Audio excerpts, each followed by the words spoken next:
El 4 de diciembre de 1997, una mujer granadina de 60 años se sentó frente a unas cámaras de televisión y rompió el silencio, relatando 40 años de malos tratos. Su testimonio cambiaría para siempre la historia de España. Provocó un cambio social sin precedentes que llevó a la aprobación por unanimidad de la Ley Integral contra la Violencia de Género. Este es el caso de Ana Orantes.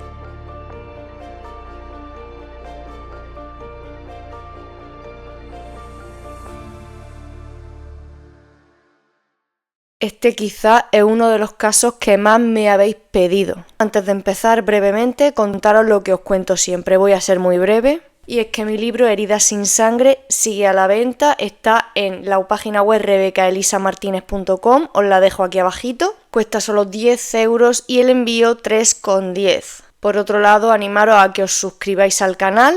Ya sabéis que venimos de una comunidad bastante grande en TikTok y ahora estamos tratando de crecer aquí en YouTube. Dicho todo esto, vamos con el caso. El caso de Ana Orantes fue el primero del que hablé en TikTok hace como 1 año y pico, 1 año y 2 o 3 meses más o menos. Y es que fue como un impulso. Un día decidí hablar de estos temas y pensé que tenía que hablar del caso de Ana. Y la verdad es que este contenido empezó a gustaros. Poco a poco empecé a seguir subiendo casos de mujeres maltratadas y tuvo bastante buena acogida, así que seguí en esa línea.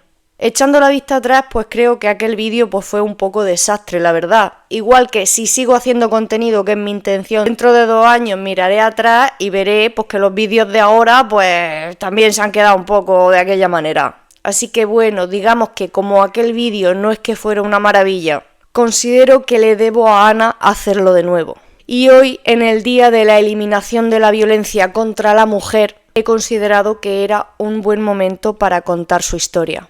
Ana fue una joven muy feliz dentro de una familia humilde en Granada. Eran de la calle Elvira, era la tercera de 6 hermanos y no pudo estudiar porque tuvo que ayudar a la economía familiar y ponerse enseguida a trabajar. Su padre era albañil y su madre tenía un puesto de churros. Pese a que ella no pudo estudiar ni nada, tuvo una infancia y una juventud muy feliz. Pero eso solo duraría hasta los 19 años. Ahí fue donde conoció al que sería su marido, José Parejo. Fue en las fiestas del Corpus de Granada cuando lo conoció. Y es que Ana había tenido poco antes un novio y habían discutido y lo habían dejado por una tontería. Ella quería reconciliarse, él también, pero ninguno daba el paso. Entonces José Parejo invitó en estas fiestas del Corpus a bailar a Ana y esta, por intentar como darle celo o darle un impulso al que había sido su pareja, pues aceptó bailar con él. Y después de aquella noche, pues volvieron a salir juntos. A la familia de Ana, este hombre no les gustó absolutamente nada. Su padre le dijo a Ana: a ti este hombre no te conviene. Y tampoco es que fuera la intención de Ana ennoviarse con él y tener una relación a larguísimo plazo de futuro para establecerse y casarse. No, pero lo que ocurrió fue que se vio presionada. ¿Por qué? Pues la primera bandera roja, como la llamaríamos hoy, fue que José Parejo la amenazó. Le dijo que si no se casaba con él, le diría a todo el mundo que era una perdida. Esto básicamente lo que quiere decir era que iba a contarle a todo el mundo que Ana ya había tenido relaciones. Y esto recordamos que hace muchos años, estamos hablando de los años 50, y que una mujer no llegara virgen al matrimonio no estaba bien visto. No solamente no estaba bien visto para ella, que nadie se iba a casar con ella, o que el que era su novio no iba a querer nada con ella, y ella también pues tenía miedo de que su familia también fuera perjudicada de alguna manera por estos rumores. Recordamos que era una familia muy humilde, que tenían una tiendecita. Ella tuvo miedo y aceptó. Aquello fue un eres mía en toda regla. Iré poniendo a lo largo del vídeo algunos fragmentos de cuando Ana contó su testimonio en televisión. Aquí va el primero. Pues aquel día nos vamos, ya le digo, a la Alhambra. Sí. Y estando tomando nada de refresco me dice: mira, yo le he dicho a mi padre y a mi madre y a mi amiga que tú, y perdón la palabra, que tú ya estás perdida. Antiguamente se decía esa palabra. Que tú ya estás así. Si te quieres venir, te vienes. Y si no, yo voy a levantar la voz de que tú estás así. A ti no te va a acercar ningún hombre más. La primera vez que Ana vio a sus suegros, fue a su casa y los conoció, su suegra le dijo que tenía que llamarlos papá y mamá porque a partir de ese entonces la iban a tratar como a una hija, aparentemente. Cuando Ana se fue a vivir con ellos, esta mujer había tenido una criada que se lo hacía absolutamente todo en la casa, pero cuando Ana se fue a vivir con ellos la echó, porque el papel de criada ya lo asumía su nuera. Ana relató que tan solo llevaba casada 3 meses cuando su marido le pegó por primera vez. Resulta que Ana tenía que lavar la ropa, tenía que lavar las sábanas, pero no había sitio donde tender en casa de su suegro. Así que le pidió permiso a su marido para ir a casa de sus padres y poder tender la ropa allí. Le dijo que sí, Ana fue a casa de sus padres, le llevó la ropa y cuando ya estaba seca fue a por ella. Y al volver le dijo: «Oye, que ya estoy aquí». No le contestó. Y luego su marido, José Parejo, fue y le dio una bofetada tan grande que Ana pensó que le había roto algo. Después de eso, su suegro fue a defenderla. No se lo pensó 2 veces y le pegó un guantazo a su hijo. Le dijo que eso no se hacía, que él no le había puesto nunca la mano encima a su mujer y que él tampoco lo hiciera. Ana, sin embargo, sintió lástima de que su padre le hubiera pegado y fue a pedirle perdón a él. Y cuando le pidió perdón, le escupió en la cara. Cuando el suegro fue a su mujer a contarle lo que le había pasado, la suegra le dijo que él no se tenía que meter, que eso eran cosas de pareja y que tanto si le daba una bofetada como si le daba un beso, él no se metiera. O sea que Ana no solamente tenía que aguantar los malos tratos de su marido, sino también las vejaciones y humillaciones de su suegra, empezando por ponerla ya de criada de entrada, claro, y luego permitiendo que su hijo hiciera lo que hiciera, apoyándolo incluso. Llego a mi casa, le digo a mi suegro: papá, que ya estoy aquí. Pues muy bien. Y el niño, pues está allá. Entro al taller y le digo: niño, que ya estoy aquí. No me contestó. No me contestó. Me dio una bofeta, como la que le dieron al Señor. Yo me quedé, yo no supe por dónde me vino aquello. Yo no supe por dónde me vino. Yo di un chillillo porque yo creí que me había roto la cara de la que me dio. Bueno, pues al chillar, claro, mi suegro se levantó. ¿Qué es lo que pasa? ¿Qué es lo que pasa? Y se lo dije: papá, pregúntale usted a su hijo qué es lo que le he hecho. Yo creo que no le he hecho nada. Ya su padre le dijo que a su madre jamás le había puesto una mano encima y que él no me tenía que pegar a mí. Y le pegó a su hijo 2 guantazos. Y yo me dio lástima, a pesar de que él me había pegado, me dio lástima de que su padre le pegara de 2 guantazos. Y le dije: papá, no le pegue usted, papá, no le pegue usted. Bueno. Cuando ya se calmó todo, fui y le pedí perdón yo a él. ¿Y sabes lo que me hizo, Isma? Escupirme a la cara. Ana y José Parejo tuvieron 11 hijos, de los cuales sobrevivieron 8. 3 perdieron la vida siendo pequeñitos. Y estos 8 hijos también tuvieron que vivir toda esta vida, llena de palizas constantes a su madre, insultos, humillaciones y muchísimo miedo. La tenía completamente aislada. No podía hablar con su madre ni ver a su familia, lo tenía que hacer a escondidas. De hecho, la única forma que tenía Ana de que sus hijos vieran a su familia era sacándolos del colegio, porque era el único momento en el que él no podía controlarlo. Los sacaba del cole y se los llevaba donde estaba la familia de Ana, y era ahí donde podía disfrutar de su hijo y su familia. Poco a poco, a lo largo del matrimonio, las fue alejando más, y una de las estrategias fue que cambiaron de domicilio en varias ocasiones, cada vez más lejos, cada vez más aislados. Ana relata que ella no podía ni acercarse a una ventana, porque como diera la casualidad de que ella estuviera mirando por la ventana y pasara un hombre, él la acusaba de estar coqueteando con él, de que se estaba acostando con él, y le pegaba. Yo no me podía acercar a una ventana. Yo he tenido que llevar los cuellos por aquí. Yo si me acerca a una ventana a echar la persiana y por casualidad ha pasado un hombre, y se ha quedado mirándome, porque he sido chiquitilla, pero no he sido fea. Ahora es cuando estoy fea, enferma, y no valgo un duro, como él dice, no valgo un duro. Venga ya, no digas eso. Pero he sido bonita. Se han quedado mirándome y me han dicho: ¿de qué te mira ese tío? Es que te conoce, ¿estás acostada ya con él? Ana sabía que si llegaban las 10 de la noche y él no había llegado, ya sabía que él había estado revoloteando por el bar y ya iba a venir con el humor torcido, por decirlo de alguna manera, y ella temblaba porque sabía lo que le esperaba. Eran palizas por todo. Porque la silla no tenía que estar ahí, porque el vaso no tenía que estar así sino así, porque el tenedor no se ponía allí sino aquí. ¿Por qué él venía borracho? Él venía borracho. Me daba una paliza. Porque estaba ese vaso así no tenía que estar el vaso. Tenía que estar boca abajo. Si estaba la silla aquí, aquí no tenía que estar la silla, tenía que estar en el otro sitio. Ya tenía los palos encima. Ana también reveló en su testimonio que su marido se había sobrepasado con sus hijas. Según ella misma contaba, lo hizo con todas menos con una. Ana lo supo porque un día estando una de las niñas jugando con su hermano, pues este le dio un palo en el culo.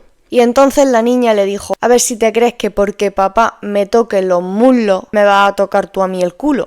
Entonces Ana le preguntó a su hija: ¿qué estás diciendo? Le dijo: sí, mamá, es que tú no te das cuenta, pero que cuando estamos sentados a la mesa, papá pues me toca los muslos. ¿Y por qué no me has dicho nada? Pues porque sé que te va a pegar. Entonces cuando José Parejo llegó a casa, Ana se le enfrentó. Le dijo que una de las niñas le había dicho que la había tocado de manera inapropiada. Por supuesto, él lo negó y le dijo que eso lo había dicho la niña porque no lo quería y porque era muy duro con ella, pero que no se lo creyera.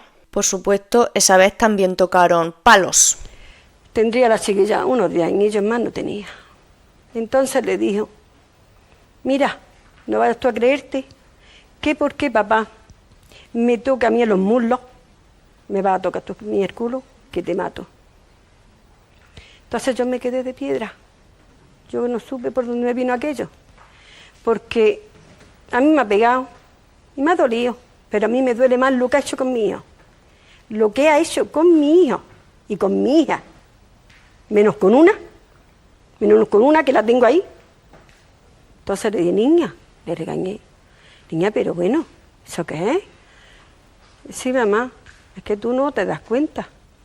Dice: pero cuando nos sentamos en la mesa a comer, él mete la mano por debajo y me toca los muslos. Entonces yo le dije: ¿por qué no me lo has dicho?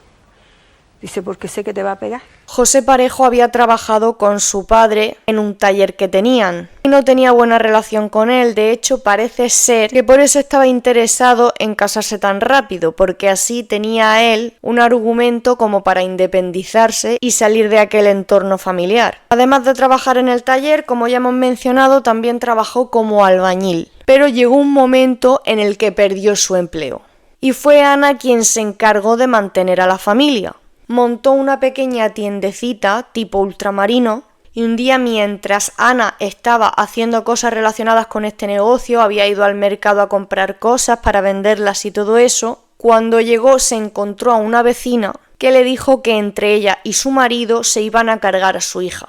Y le dijo: ¿por qué? ¿Por qué me dice esto? Resulta que la hija estaba en el médico porque se había tomado un bote de pastillas porque no podía más con la situación. Porque su padre había aprovechado la ausencia de la madre para tratar de sobrepasarse con ella. Así que esta niña intentó quitarse la vida. Se quedó parado y puse como una tiendecilla y entonces pues esta niña Angelico pues se quedaba sola. Esta niña y todos mis niños se quedaban solas porque yo iba al mercado a comprar las cosas para la tiendecilla. ¿Y él, si se quedó parado, no se quedaba en casa? Se quedaba en la casa, sí. Con ellos. Y entonces pues, un día vengo y me dice esta vecina: vosotros, entre tú y tu marido, vais a matar a tu hija. Digo: que yo voy a matar a mi hija, que le he hecho yo a mi hija. Dice: tu hija está en el sanatorio. Digo: mi hija, ¿por qué? Se ha tomado un bote de pastillas, está en el sanatorio. Bueno. Salí corriendo a ver qué le había pasado a mi hija y me dice el médico que mi hija estaba contando que su padre la estaba tocando y que estaba aburrida y que no me podía decir nada porque sabía que su padre me mataba a mí a palos.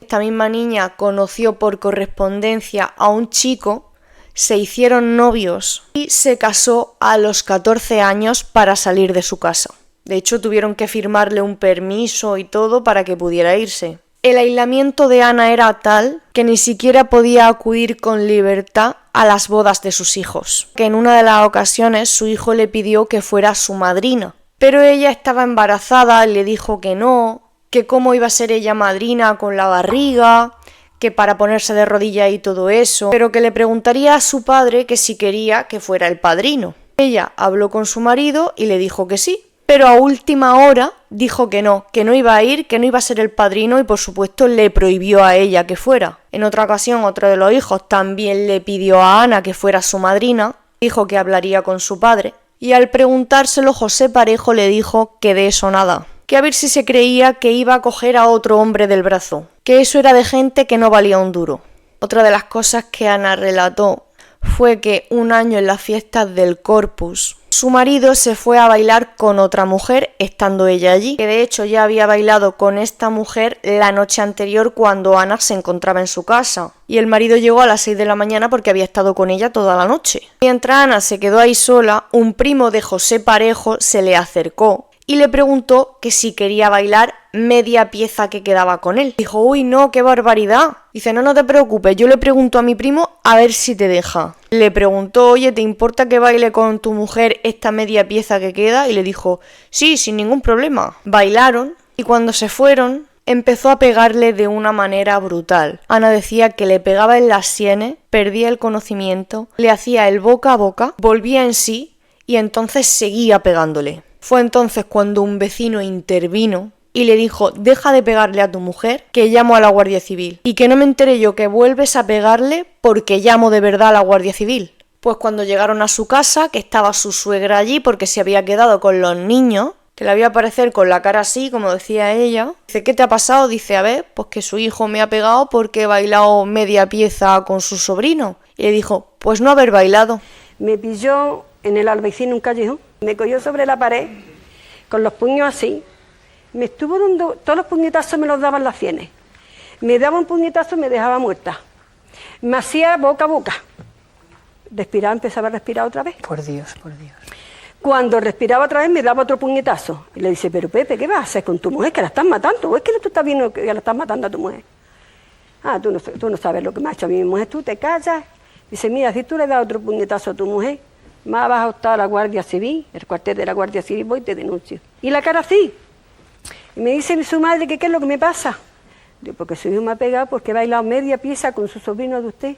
Ah, pues no habéis bailado. Los celos, señal y bandera roja por excelencia, como ya hemos visto en muchos de estos casos, son muchas veces el motivo o la excusa perfecta para someter a la víctima. Y es que Ana contó cómo una vez tuvo que llevar a su hijo al médico porque tenía muchísima fiebre y la barriga hinchada. El médico le recetó unas medicinas y fue a encargarlas a la farmacia. Pues estando allí, una señora le dijo, Ana, he visto a tu marido sin camiseta por la calle gritando, nerviosísimo buscándote, que no sabe dónde estás. Ana dice que pensó que ese día acababa con ella, que era el último día de su vida. Cuando llegó a su casa con el niño en brazos, tenía todas las persianas bajadas, todos los hijos sentados allí. Le preguntó que de dónde venía, ella le contó que había ido al médico con el niño, le quitó al niño de los brazos, le cogió la bolsa de los medicamentos y la pisoteó y le dio una paliza. Le decía que eso era mentira, que ella no había ido al médico y que se había ido a acostarse con todos los tíos del Albaicín. Y me dice, ¿de dónde vienes? Digo, pues mira que se ha puesto el niño malo, que mira qué calenturón tiene. He ido al médico, le conté. Coge al niño, de un puñado, me lo echa sobre el sillón, me lo tira, me coge los medicamentos que lo tenía en la mano, me los tira, los pisotea.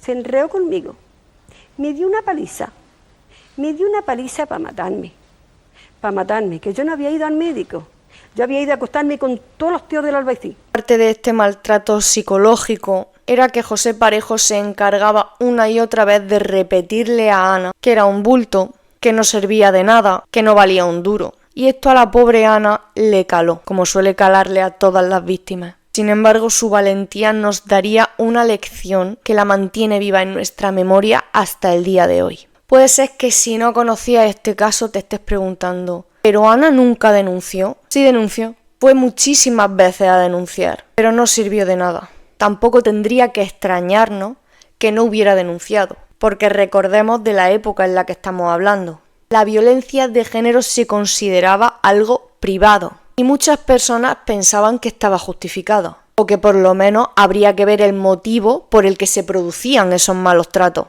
Muy fuerte. El sistema abandonó a Ana una y otra vez. Cuando denunciaba, lo único que conseguía era que si acaso le dieran un pequeño aviso a su marido y a ella pues que tuviera también más paciencia, que eran cosas de pareja, que se tenían que arreglar entre ellos. Como ya hemos comentado antes, tras 40 años de matrimonio, Ana Orantes, desesperada porque ya había denunciado a su marido en muchas ocasiones, decidió acudir al programa de televisión De tarde en tarde, presentado por Irma Soriano. Por otro lado, Ana intentó huir varias veces de eso. Se iba a casa de sus padres, pero José Parejo aparecía de rodillas pidiéndole perdón y llorando como una magdalena, prometiéndole que iba a cambiar. Y al final volvía. Que esa era otra, cuando iba a denunciar, le decían que lo perdonara porque, pobrecito, estaba llorando mucho. El divorcio en España se aprobó en el año 81. Ana intentó divorciarse en el año 85. Abandona el hogar, busca un abogado, pero no fue posible, porque se iban a separar y el juez determina que no podía separarlos porque él lloraba mucho. Decía que nunca había visto a un hombre llorar así, llorar tanto por una mujer, que la quería. Le negaron el derecho al divorcio. En los años 80, Ana Orantes vivía en El Fargue, en una casa en la que José Parejo provocó 2 incendios para quemar las pertenencias de ella y de sus hijos. Tras aquello y el intento fallido de separación, de divorcio, Ana se apuntó a una escuela de mayores, porque según contaban su hijo, a su madre le daba mucha vergüenza no saber escribir su nombre cuando iba a renovar el DNI y todo esto y tener que firmar con la huella. Ella quería aprender al menos eso porque eso la hacía sentir mejor, más grande, le daba fuerza frente al agresor, que la humillaba, hacía que se sintiera tonta. Según su propia hija dijo, quiso aprender a escribir su nombre porque él intentaba borrar su existencia. En el año 1989, a los 52 años, en la escuela de adultos donde Ana iba, tuvo una profesora feminista, con la que hacían redacciones y dictados sobre los derechos de la mujer. Y según dice su hija Raquel, esto sembró una semillita en su madre. En algunos de sus cuadernos se puede leer de su puño y letra: yo no me tengo por torpe, ni he sido torpe en mi vida. Lo que pasó es que en mi vida muy pocas escuelas había y otras muchas cosas que no voy a contar ahora. Y en otro decía, aunque creo que para ser oída hubiera tenido que retrasar mi nacimiento al menos 2 o 3 décadas porque nunca me han respetado mis derechos. En el año 1996 por fin consiguió divorciarse. Esto fue que ella buscó un abogado y al final hicieron un divorcio de mutuo acuerdo porque es que era la única manera. Pero el juez consideró que podían seguir viviendo en el chalet, él en la parte de abajo y ella en la parte de arriba, que esto eran como 2 viviendas independientes y que no pasaría nada. Uno de los hijos intentó comprarle a José Parejo su parte, pero él no aceptó. Pusieron cerrojos, pasaban muchísimo miedo cuando pasaban allí las noches. Después de divorciarse, pese que Ana todavía sufría insultos, tenía miedo y ese tipo de cosas, sí que pudo disfrutar de sus nietos, cosa que no se le tenía permitido anteriormente. Viajar con sus hijos, ir a la playa, ir a Sierra Nevada, disfrutar de su familia, disfrutarlos de verdad porque era una mujer dulce y cariñosa. Y Ana no solo contó su testimonio en televisión para pedir ayuda, que también, sino porque ella quería hacer ver a todas esas mujeres que estuvieran pasando lo mismo que en cierta manera había salida, ya que ella había conseguido separarse y salir del infierno. Por otro lado, la mujer pues necesitaba desahogarse, contar todo lo que le había pasado, que no podía ser que llevara tantos años denunciando y no pasara nada, que creía que cuando la gente la escuchara, creía que como se iba a enterar mucha gente, que él se iba a echar para atrás y que no la iba a agredir, que no la iba a molestar más. También tenía motivación por ayudar a otras mujeres para que no se sintieran solas, porque ella, tras un año de divorcio, al menos había podido estar con su familia, disfrutar de sus nietos, ir a sitios donde no había ido, como a Sierra Nevada o el mar. Quería mostrar que había salida, pese a que ella pues continuaba sufriendo ciertas cosas de su exmarido. Le lanzaba huevos, la insultaba desde abajo, le pusieron candados, cerrojos y todo eso que ya he dicho antes. Y eso pues Ana pensó que la visibilidad pública en cierto modo la protegería, que si todo el mundo conocía su historia, su agresor no se atrevería a tocarla, que le ayudarían más, que le tenderían la mano. José Parejo por aquellos entonces tenía una pareja. repitiendo el mismo patrón con ella. No sabemos hasta qué punto había llegado, claro. Si quizás había quedado en las fases más iniciales. Pero esta entrevista fue el impulso que necesitó esa mujer para abandonarle, para dejar esa relación. Y José Parejo, como un acto de venganza, tras su testimonio público, donde Ana había contado lo que había vivido junto a él los últimos 40 años, cometió el más terrible de los actos. El 17 de diciembre de 1997, 13 días después de su testimonio, 13 días después de pedir ayuda en televisión, Ana se levantó triste, según contó su hija años después en una entrevista.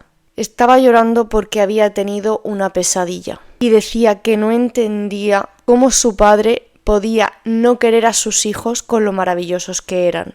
Decían que era muy sensible, extremadamente sensible. Su hija le dijo que no se preocupara, que con que ella los quisiera, para ello era más que suficiente. Esta hija, que tenía una librería, ese día, como la vio triste, no quiso dejarla sola. Y entonces se fueron a desayunar con los que entonces eran sus suegros. Y su marido se fue a la librería. Ella tenía intención de quedarse con su madre, pero Ana insistió en que ella se fuera a la librería a trabajar y que ella se iría con sus suegros a hacer unas compras. Insistió cuando los consuegros la dejan en su casa. Apenas quedaba media hora para que llegara su nieta y poco después su hija. Su agresor aprovechó ese corto periodo de tiempo para ir a por ella. José Parejo ese día fue a recoger una denuncia que le habían puesto Ana y uno de sus hijos. Le contó al juez que Ana había ido a la televisión, que estaba muy molesto. El juez le dijo que si quería hacer algo, que fuera él también a la televisión, por ejemplo, pero que no hiciera nada de lo que luego se pudiera arrepentir. Al parecer, lo que más le había herido el orgullo era que Ana había dicho que durante un tiempo él estuvo en el paro y fue ella la que sacó a la familia adelante económicamente. Esa mañana también echó la primitiva, compró tabaco, volvió al chalet y esperó a que Ana estuviera en el patio de la casa. Estando a unos metros de ella, le echó gasolina por encima, le acercó un mechero y le prendió fuego. Después huyó del lugar. Más tarde acabó entregándose. Ana perdió la vida sobre las 2 del mediodía. Fue una nieta la que descubrió su cuerpo.